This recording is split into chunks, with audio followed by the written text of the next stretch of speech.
오늘 막스와 미래의 기념비들 첫 강의인데요. 강의안이 14페이지나 돼서 되게 많아요. 양이. 근데 이제 원래 한 11페이지, 10페이지 썼는데 한 3장을, 3페이지를 그냥 이 그 강좌 제목, 그 막스와 미래의 기념비들이라는 제목이 제가 지은 건 아닌데 짓는 현장에는 있었지만 네, 저기 이진경 선생님이 지은 건데 문득 이 강좌 제목이 이제 한편에서는 제가 첫 강의니까 1강이니까 좀 음미를 해봐도 좋겠다 이런 생각 들었고 한편에서 묘하게 이제 재밌는 거예요. 제목을 처음 정할 때도 그랬는데 미래의 기념비란 말이 좀 뭐라 그래 모순 형용이라 그러나요? 기념비는 되게 과거에 대한 것이니까 그런 맥락에서 이 단어를 가지고 마르크스를 기념한다는 것의 의미를 미래의 기념비라는 말과 관계시키면 어떤 생각을 해볼 수 있을까 이런 생각이 들어서 두세 페이지, 세 페이지 정도를 더 쳤어요. 그랬더니 이제 분량이 14페이지가 돼버렸는데 근데 써놓고 보니까 여기서 언급을 하는 게 좋겠다 이런 생각이 들고 또 개인적으로 생각을 정리할 수가 있어서 좋았어요. 어떤 생각을 정리할 수 있었냐면 마르크스에 대해서도 그렇지만 니체에 대해서 개인적으로 제가 갖고 있던 어떤 생각을 정리할 기회가 돼서 이게 미래의 기념비란 말이 흥미롭다라는 생각이 약간 들어서 구구절절 좀 써봤습니다. 그걸 쭉쭉 따라가면서 이야기를 해볼게요. 칼 마르크스 한 사상가를 기념한다는 것, 칼 막스. 요 강의도 약간 큰 틀에서는 그런데 이제 막스 탄생 200년이고 그런 점에서 막스를 기념한다 이런 얘기인데 이제 개인적으로 거기도 썼지만 어떤 사상가를 기념한다는 말을 썩 좋아하진 않아요. 무슨 칸트 200주년, 뭐 순수이성 비판 200주년 기념 뭐 이런 거 있잖아요. 그러니까 막스 지난 왜냐하면 특히 이번에는 이제 막스 탄생 200년이니까 태어난 건데도 기념하는 순간 죽었다는 걸 환기시켜 주는 것 같아요. 이 사람 죽었구나. 그러니까 태어난 걸 기념하지만 어쨌든 죽었어요, 이 사람. 기념이란 단어에 그런 것이 들어있어서 그 얘기는 다시 한번 말하면 막스는 과거의 사상가다.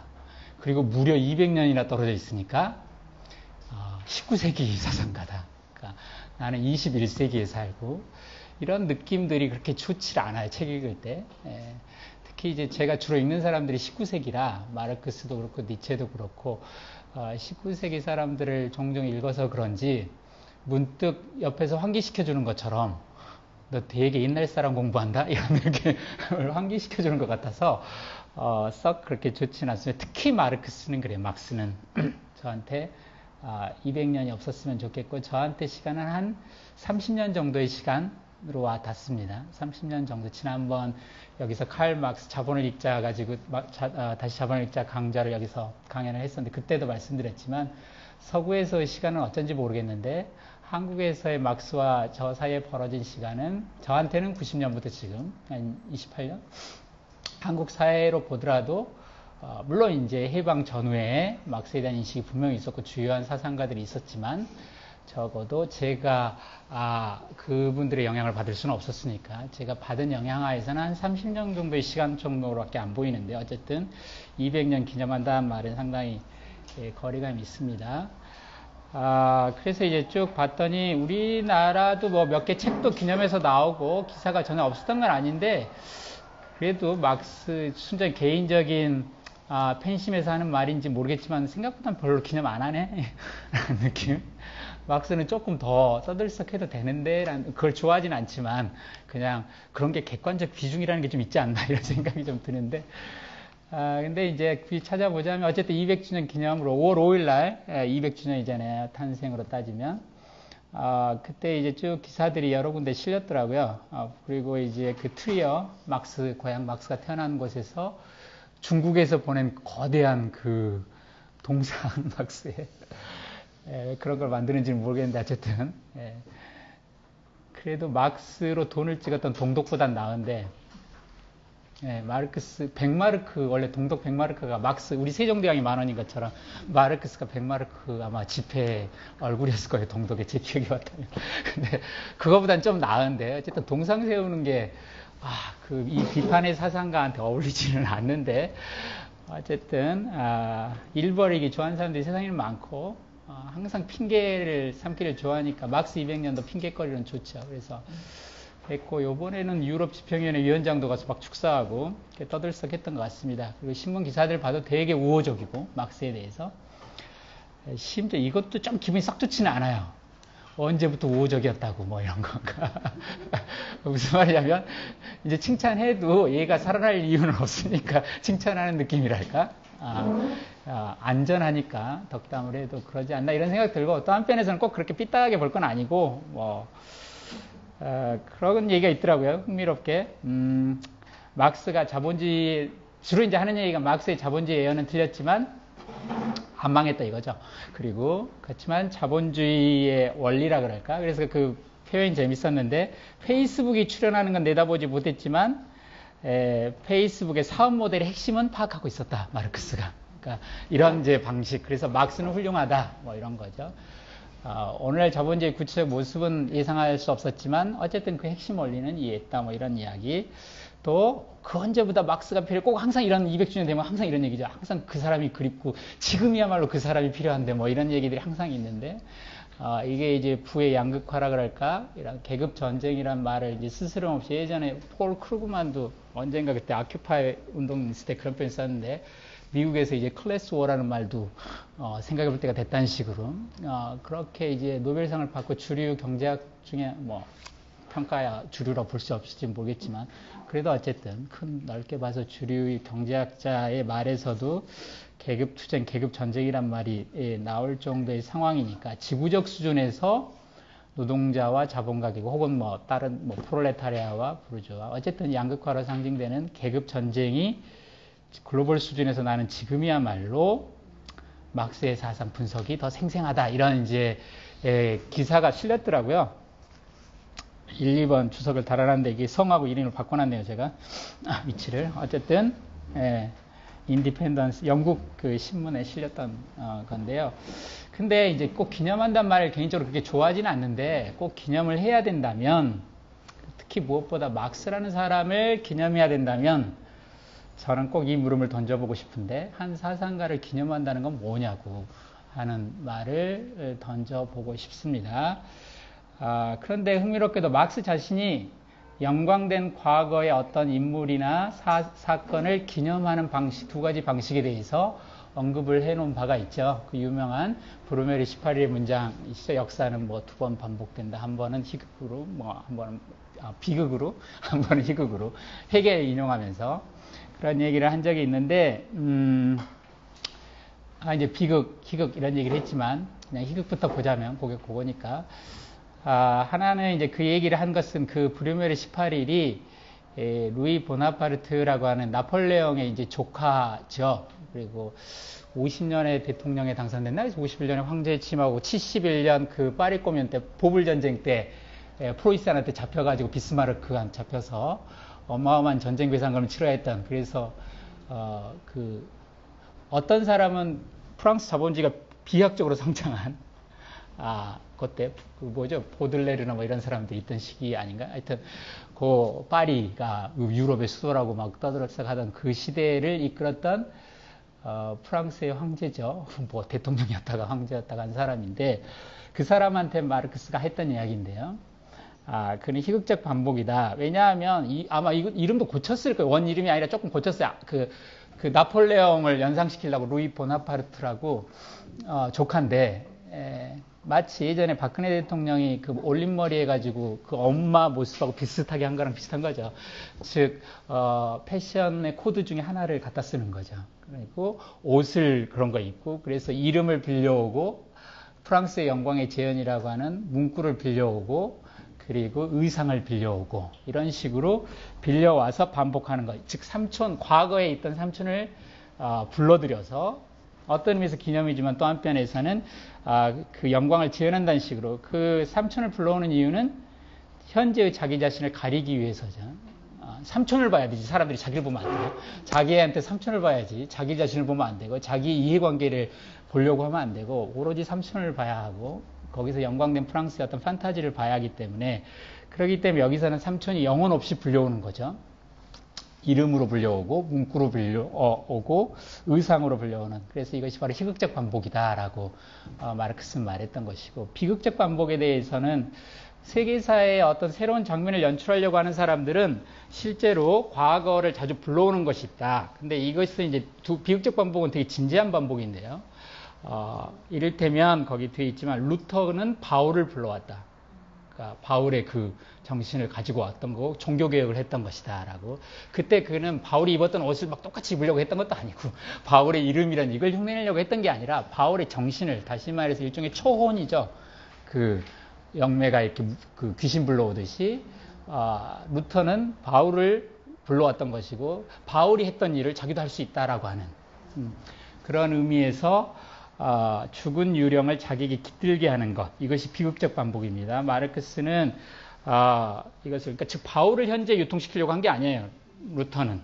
그러니까 아까 보나파르트는 삼촌을 유통시키려고 했던 거지만 이 사람은 자기를 하려고 했는데 그 정신을 반복하는 거죠. 그래서 새로운 역사의 장을 열려고 했던 거고, 마르크스는 이 유령을 혁명정신이라고 실제 불렀어요.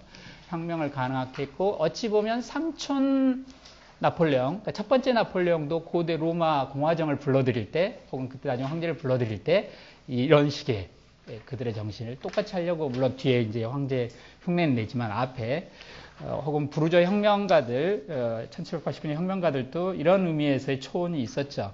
어찌 보면 과거의 위대한 일을 오늘날 불러내서 새로운 역사를 만들고 싶어하는, 혹은 영광을 다시 만들어서 세계를 바꾸려고 하는 이런 반복도 있다 라고 했습니다. 두 번째 페이지로 넘어가면요. 이런 이제 막스, 이것도 일종의 기념비란 기념입니다. 과거에 있던 위대한 어떤 인물이나 일들을 다시 반복하려고 하는 것이라는 점에서 기념비적 태도라고 할 수 있고, 이것은 이제 니체가 1874년에 반시대적 고찰이라는 이제 텍스트에 묶여 있는 두 번째 에세이죠. 삶에 대한 역사의 이로움과 해로움에서 역사를 대하는 세 가지 방식 중에 첫 번째 방식으로 이제 언급을 했던 그 기념비적 방식이라고 하는 것인데, 역사를 했어요. 특히 기념비적 방식이라고 하는 것, 메모리얼 하는 것, 이것은 행동하려는 자, 지금 방금 말하면 약간 루터형 인간, 행동하는 자가 역사를 대할 때 쓰는 방식이다. 현재와 거대한 투쟁을 벌이고 싶어 하는 자. 그런데 현재는 온갖 추악하고, 그래서 여기를 깨부시고 싶은데 현재에는 스승도 없고 동료 중에 쓸만한 놈도 없을 때 그는 뒤쪽으로 고개를 돌린다. 과거를 뒤지기 시작한다는 거죠. 과거에 모범이 있는지, 과거에 자신의 동료가 있는지, 이것이 이제 기념비적 역사를 하는 사람들의 태도인데요. 그래서 거기서 저항의 수단과 동료와 스승을 발견해내는 인간들이죠. 이게 이제 기념비적으로 역사를 사고하는 사람들입니다. 이 사고 속에서는 과거에 있었던 일, 위대한 일은 한 번 일어난 일이고, 한 번 일어났다고 말하는 것은 그 조건이 갖춰지면 또 한 번 일어날 수 있다는 얘기고, 앞으로도 일어날 수 있다는 얘기다. 이게 역사를 기념비적으로 사고하는 방식이다라고 이제 봤습니다. 그러나 두 가지 반복을 마르크스가 말한 것처럼, 막스가 말한 것처럼 니체도 기념비적 역사도 타락이라 그럴까? 우스꽝스러워질 수 있다고 하는 것을 지적했어요. 일단 기념비적 역사는 그 결과에만 관심이 있기 때문에, 이 위대한 일이란 그것이 어떻게 만들어졌는지 구체적 원인을 다 재현할 수가 없기 때문에 당연히 많은 원인들, 그 효과를 낳은 원인들을 생략합니다. 효과에만 관심이 있어요. 원인들이 어떻게 개입했는지를.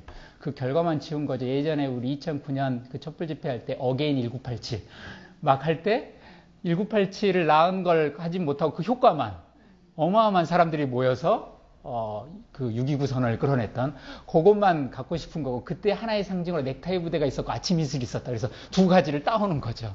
그렇게 되면 어떻게 되냐면 원인 중에 일부만을 갖고 오고 일부는 생략하고, 따온 것들도 유사성으로 따온 것이지 동일성을 따온 게 아니기 때문에 당연히 생략과 왜곡이 발생하고, 그런데 그 효과를 누리고 싶어하고 판타지를 누리고 싶어하기 때문에 이게 자칫하면 어떻게 되냐면 자칫이 아니라 대체로 광신적 행위로 돌변합니다. 결과만 누리니까. 위대하지 않아지고 그 과거를 재현하려고 하는 무당꿈만 벌이고 있는 꼴밖에 안 되죠. 특히 이런 태도를 가진 자들은 이게 현재에 대한 원한 감정에서 유발될 수가 있어서 현재의 위대한 자들, 위대한 사건을 인정하고 싶지 않기 때문에 과거의 위대한 자들, 위대한 걸로 이것을 짓누르고 싶어 할 때 이걸 끌어들일 수도 있어요.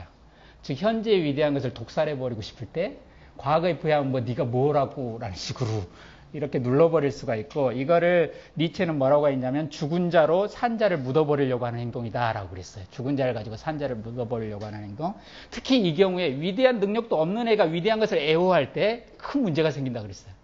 그러니까 이제 프랑스 혁명으로 따지면 마르크스의 표를 들면 조카가 위대한 걸 할 능력도 안 된 애가 위대한 걸 열라 좋아할 때, 이럴 때 그 일은 어떻게 되냐면 기념비적 방식에 재난이 발생한다라고 니체는 썼어요. 이게 이제 아까 그 마르크스가 말한 과거의 두 가지 반복에 묘하게 잘 상응하는 문장입니다. 감당 안 되면 이제 이게 문제가 되는 거예요. 근데 그렇다면 이 두 가지 반복을 떠올릴 때, 기념비적 방식으로 이 두 가지를 떠올릴 때 막스를 기념한다는 건 무엇인가? 물론 이제 막스의 이름을 반복하고 막스의 문구를 계속 반복하고 혹은 막스의 의상을 반복하고 이런 희극적 반복을 이제 정황상, 맥락상, 그리고 저의 분위기상 지시할 수는 없겠죠. 그렇다면 두 번째인가? 혁명의 정신으로서 과거를 반복하는 것인가? 마치 루터가 바울을 끌고 오듯이 우리는 막스를 기념한다는 것은 막스를 끌고 오는 건가? 그런데 정작 칼 막스는 그렇지 않으려고 했어요. 막스 자신은. 뭐라고 말했냐면 이 두 가지는 일종의 부르주아지 혁명의 모델인데, 종교혁명과 프랑스 대혁명, 이 정치혁명은 분명히 과거의 반복을 통해서 어쨌든 자기 시대를 열었어요, 부르주아지들은. 그러나 마르크스는 19세기 사회혁명은 그렇게 할 수 없다 그랬어요. 그래서 산 자로 죽은 자를 묻는 게 아니라 죽은 자에게 그 시신을 챙겨 묻으라고, 죽은 자로 하여금 죽은 자를 묻게 하라라고 말을 했고, 여기 구절에다가 19세기 사회혁명은 과거와 관계하지 않고 미래로부터 자기 혁명의 시를 끌고 와야 된다라고 말했어요. 자, 말하자면 미래와 굳이 이걸 기념비라고 말한다면 그 기념비적 사고를 미래와 연결시킨 것인데, 미래의 어떤 것과 미래에 도래할 어떤 것과 기념이라고 하는 행위 혹은 반복이라고 하는 것을 연결시킨 셈이죠. 있었던 일과 반복이 아니라 도래할 일과 반복을 연결시킬 수 있을까? 그러니까 대칭적으로 생각하면 지금의 어떤 일은 반복인데 그 일을 과거에 있었던 일의 반복으로서 볼 것인가, 미래에 있을 일로 해서 반복 관계를 맺을 것인가 라고 하는 사고에서 마르크스는 뒤로 돌았다는 거죠. 즉 미래와 관계시키겠다라고. 말하자면 기념비를 만들겠다면 미래의 기념비를 만들겠다라고 한 셈인데, 물론 그러니까 기념비가 과거에 대한 기록을 적는 것이 아니라 미래에 기록될 것을 지금 적는다라고 하는. 그러니까 이제 말하자면 이 사고가 가능한가? 불가능할 것도 없죠. 미래의 기념비는 왜 기념비가 아닌가? 자, 한번 생각을 해보자. 왜 이게 반복과 관계하고 왜 우리는 이걸 반복이라고 부를 수 있는가라고 하는 지점인데요. 다시 니체를 참조할 수밖에 없는데, 지금 니체를 통해서 마치 막스를 정리한 것처럼 보이지만 사실 제 머릿속에서 일어난 일은 막스를 통해서 니체를 정리했어요, 이번에. 그렇구나 라고 다시 해보면 저 인간 되게 니체 좋아하네, 그럴 것 같아서 하는 말입니다. 1페이지 마지막 달에 가면 다시 한번 니체로 돌아가 보면 영혼에게 대한 인식에 도달한 74년의 그 글은 아까 기념비적 역사, 골동품적 역사, 비판적 역사는 74년이고 영혼에게 대한 사유를 아직 얻지 못했을 때예요. 그 자신의 회고에 따라도 영혼에게 사유는 81년인가? 하여튼 그때예요. 81년에 떠오른 사고이고 그 기본적인 발상이 즐거운 지식이 처음 나온 것이니까 그 전이란 말이죠. 그리고 그 뒤에 그 이후에인 짜라투스트라와 이를테면 선악의 저편 같은 텍스트에서 역사가 어떻게 다루어지는가라고 하는, 왜 이때부터 미래라고 하는 테마가 굉장히 니체에게 중요한 문제를 제기하는가를 생각할 필요가 있는데요. 니체의 역사에 대한 접근 방식이 바뀐다고, 이건 제가 먼저 말했으면 참 좋았겠지만 미셸 푸코라는 사람이 니체 계보학 역사란 글에서 이 세 가지 방법이 아주 새로운 조명을 쏘이게 된다라고 말하면서 이런 표현을 썼어요. 기념비적 역사는 패러디로서의 역사로 바뀌고, 골동품적 역사는 골동품 수집가의 역사로 바뀌고, 그 다음에 비판적 역사는 주체의 죽음과 관계한다. 주체의 죽음으로 바뀐다. 니체에게서. 이런 표현을 쓴 적이 있는데, 생각해 볼수록 아주 잘된 해석, 좋은 해석이라고 생각이 됩니다. 나머지 두 역사에 대해서는 제가 지금 굳이 언급할 필요는 않고, 일단 기념비만 관련해서만 오늘은 좀 언급할 텐데, 둘 다 아주 흥미로운 고찰인데, 즉 패러디로서의 역사하고요. 지난번 강의 들으셨던 분은 아시겠지만 제가 패러디란 말 참 좋아하죠. 네. 자, 역사란 무엇인가라고 할 때 선악의 저편에는 이렇게 정의를 했어요. 역사란 의상실이다. 일종의 옷장이다. 라고. 과거의 옷들이 다 걸려있는 옷장입니다. 역사란 옷장이다. 그런데 도래하는 자를 위한 옷장이에요. 그 옷장은. 그런데 사람들은 그 옷장에 이런 거 있죠. 옷장을 열었는데 입을 옷도 하나도 없다. 이런 경우 많이 있으시죠. 옷장에 옷은 많은데 내게 입을 옷은 없다. 왜 그러냐면 어떤 옷도 나를 위해 디자인된 옷이 아니에요. 각각의 시대, 각각의 문화를 위해서 있었던 옷이지 미래에 출현할 나를 위해서 만들어진 옷이 아니라고요. 그런 점에서 과거의 옷을 오늘날 다시 입는 것은 진지한 태도라면 불가능해요. 두 가지예요. 불가능하거나 그래서 비극적이 되거나 아니면 맞지도 않는 옷을 입고 맞은 것처럼 있으면 우스꽝스러워져요. 정 안 되니까 장식 몇 개 떼가지고 내가 그 옷이 나한테 맞는 것처럼 행위하는 것. 그래서 이 두 가지, 즉 희극적이고 비극적인 일들이 생겨난다고요. 그런데 그들이 의도하지 않았을지 몰라도 미래의 용법에서 이렇게 말했어요. 이 옷은 나를 위한 맞춤 옷이라고. 어떨 때 이 말이 성립하냐면 두 가지인데 니체는 이렇게 말했어요. 연구를 위해서이거나 놀이를 위해서라면. 즉 말하자면 의상을 연구하려는 사람들에게는 과거의 이 다양한 옷들, 지금 나에게 맞지 않는 옷들이 어마어마한 영감을 줘요. 옛날에는 주머니가 이 안에 들어있었네 라고 하는 순간 나는 새로운 옷을 만들 놀라운 일들을 갖게 돼요. 또 놀이가 된다고요. 패러디. 가정무도회한테 딱 맞는 옷을 입고 오는 사람들은 바보예요. 안 맞는 옷이 맞는 옷이에요. 놀려고 할 때는. 그래서 즉 이게 이제 패러디로서의 역사인데 미래의 관점에서 과거를 보면 희한하게 이 과거 옷이 맞는 용법이 있는 거죠. 그것은 앞에 두 가지 용법이 아니에요. 그러니까 진작에 내 옷을 찾으려고 그걸 반복하려는 시도하고 다르다고요. 즉 앞으로 도래할 어떤 것, 내가 만들었던 것, 도래할 세계 옷에 비유하자면 내가 만들어갈 옷과 관계했을 때 이 옷이 굉장히 흥미로운 놀이와 연구, 즉 놀이터와 연구실로서 관계한다는 거죠. 즉 놀기 위해서 그리고 공부하기 위해서 한다는 거예요. 그런데 바로 그렇게 될 때 도래하는 자와 관계할 때 과거의 옷은 어떻게 되냐면 그것은 굉장한 웃음, 패러디, 놀이로서의 웃음을 유발하지만 희극은 아니에요. 아까 정말 세상 모르고 바보처럼 자기한테 맞다고 착각하고 있는 혹은 이 많은 옷장에서 내한테 진짜 맞는 옷이 없다고 하는 비극적 절망의 결과도 아니라고요. 그래서 웃지만 희극적이지 않고 파괴하지만 비극적이지 않은 어떤 구도가 가능한데 따라서 그것을 어떻게 해야 되냐면 지금 주어진 것을 미래의 서곡으로 간주하는 거. 미래에 있을 일로. 이것이 다시 미래에 돌아올 텐데 반복될 텐데 그것의 서곡이구나. 혹은 이건 이제 선악의 저편의 부제죠. 미래 철학의 서곡이라는 거. 포슈필이라고 하는 거. 그 주제는 계속 다시 변주될 거예요. 뒤에. 그러나 지금 이것을 서곡으로 간주하는 거. 혹은 미래에 도래할 어떤 존재에 대한 조짐으로 하는 거. 이게 짜라투스트라의 마지막 에피소드 제목이죠. 신호, 조짐이라고 하는 것. 사인이라고 짜히엔이라고 독일어로 말하는 것. 즉 현재를 조짐으로 대하라. 현재를 서곡으로 대하라 라고 하는 것. 미래의. 그랬을 때 현재는 실제 마르크스도 그렇게 말한 바가 있어요. 1856년인가 이제 런던에 간 지가 한 5, 6년? 6년쯤? 6, 7년? 49년에 갔으니까 56년에 7년쯤 됐을 때 피플스 페이퍼라고 우리식으로 말하는 인민신문? 민중신문? 이런 신문이 창간 10년인가 됐다고 이제 막스를 불렀어요. 그래서 연설을 하라고 해서 막스 열나 좋아했어요. 외국인 중에 거의 자기가 초대된 것 같다. 하여튼 해서 연설을 했는데 그때 흥미로운 얘기를 했어요. 이제 기본적으로 기계와 프롤레타리아트에 대해 쭉 말하면서 마르크스는 항상 기계나 이 프롤레타리아트에 대해서 기계란 좋냐 나쁘냐 이렇게 단순한 구별을 두지 않습니다. 거기에는 항상 미래의 어떤 것들이 들어있다고 그 용법을 찾아낼 수 있느냐 없느냐가 중요하고 그래서 그걸 뭐라고 말하냐면 우리의 용감한 친구 로빈 굿펠로우가 그러니까 미래를 막 함부로 예언하는 애들인데 걔들이 혼동에 빠뜨리는 조짐들이라는 게 있다. 자본주의 경제학자들은 자본과 미래를 아름답게 그리지만 그것과 맞지 않는 사인들은 계속 나타나는데 그 사인을 뭐라고 그랬냐면 우리 용감한 로빈 굿펠로우 이제 그 두더지인데요.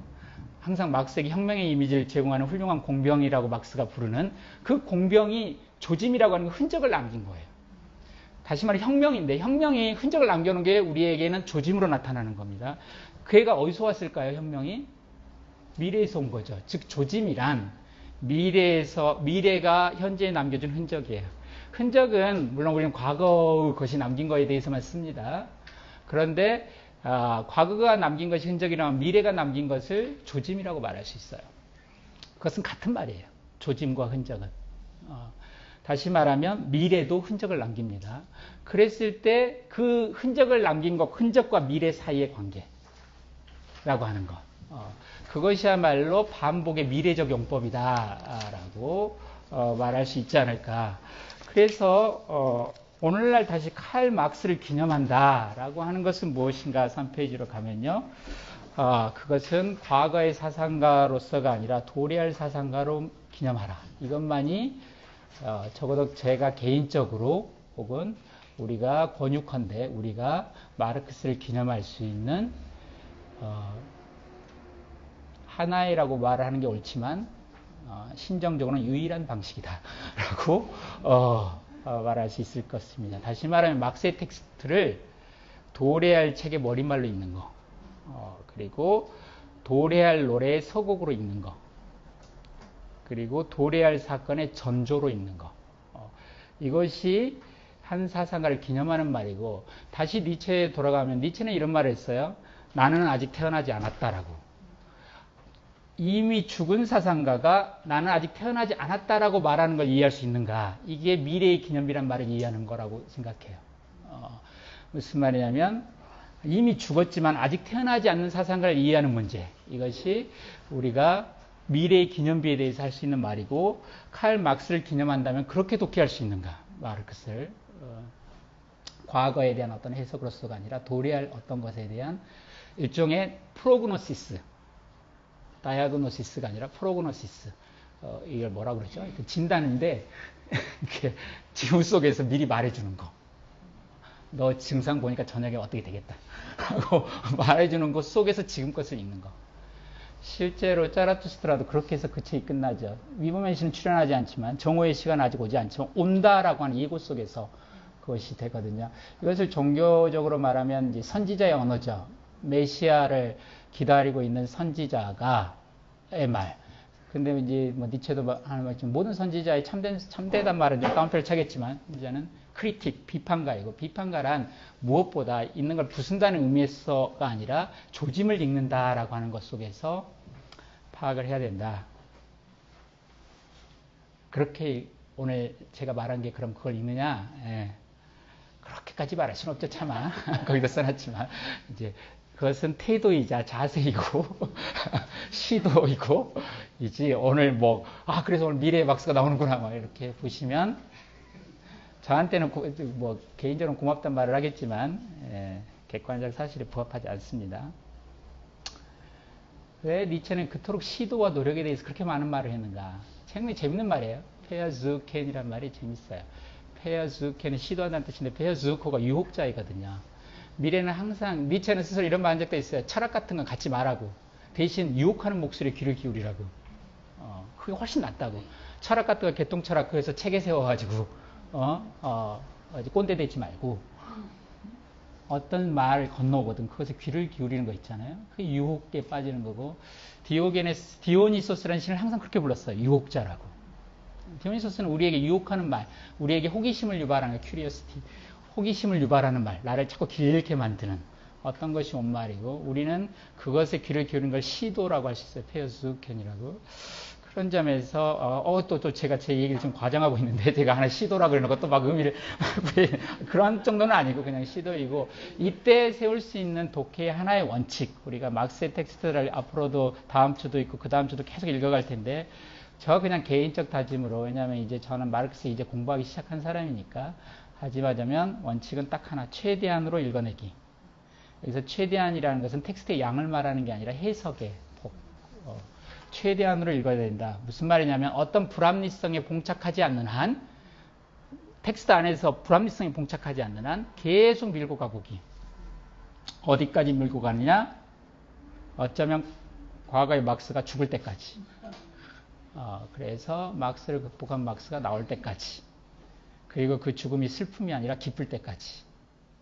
역시 거기서 쓰는 과학 문장입니다. 제가 오늘 왜 이렇게 오바를 글 쓰면서 이런 말 써도 되나? 오늘 아침에 쓰면서 이런 말까지 막 내가 써도 되나? 정말 오바 막 하는구나 이런 생각이 들었는데 쓰고 말았어요. 그래서 지울 수는 없어요. 그냥 과하다라는 경고문을 붙여놓을 뿐입니다. 최대한은 읽어야 되는 원칙을 한번 확인해 두고 혹시 마르크스를 그리고 이번 강좌를 통해서 접하신다면 개인적 권유는 그런 겁니다. 한편으로는 그가 발전시킨 사회를 최대한으로 따라가 보고 또 한편에서는 그가 발전하진 않지만 그러나 그에게 존재했던 뭐 흔한 용어로는 잠재하고 있는 그에게 그 싹들을 막스가 키워내지 않았지만 내가 대신 키워보기. 그래서 막스라는 이름의 어떤 튼튼한 건축물을 짓지 말고 오히려 막스와 더불어서 얼마나 더 멀리 날아갈 수 있는가라는 거에 신경 쓰기. 그래서 그것이 독해의 원칙이고 자세라고 생각합니다. 가급적 데모크리투스, 에피쿠로스 자연철학의 차이를 오늘 이제 제가 하는데 여기서도 정말 막스가 그렇게까지 얘기했어? 라고 말할지 어떨지는 모르겠어요. 그러나 적어도 그 해석을 봉쇄하지 않았다라고 저는 개인적으로 믿고 있고 그런 점에서 일부는 막스가 발전시켰고 일부는 발전시키지 않았지만 분명히 마르크스에게 보이는 그것. 어찌 보면 이 데모크리토스 에피쿠로스 자연철학의 차이는 예전에 이제 그 레닌 얘기하면서 누구죠? 그 도시사 대학의 도미야마 이치로 선생이 썼던 좋은 말이다 이게 지나치게 젊은 진리라는 말을 쓰던데 지나치게 젊은 진리가 있다 여기에 그랬는데 제가 쓰고 싶은 말이 그겁니다. 이 박사놈을 보고 미래에 어떤 막스가 완성할 사회가 여기 일부 있었어라는 걸 확인하는 건 이 책에 의하고 아무 상관없어. 그럼 이 책 안 읽어도 돼요. 이 책에는 그럼 그것에 미숙한 형태가 있을 거니까 완숙한 걸 보는 게 차라리 낫죠. 아니야 그건 없었고 이건 완전히 그게 틀렸고 딴 게 있었어. 이것도 되게 웃긴 거예요. 어떤 의미에서는. 제가 말하고 싶은 것은 일부는 그렇게 나갔고 막스가 숙성시킬 수 있었던 혹은 숙성시켰던 이 모든 것들을 함께 고려하면서 읽어보자 이거죠. 그래서 거기 썼지만 그렇게 잘 갈무리 된 오늘 이야기를 하지는 않을 것 같지만 최대한 좀 뾰족하게 이걸 어떻게 묶으려고 그건 모르겠지만 나가 보겠다 이런 말씀을 일단 드리겠습니다. 이게 이제 강의 들어가기 전에 할 말이었습니다.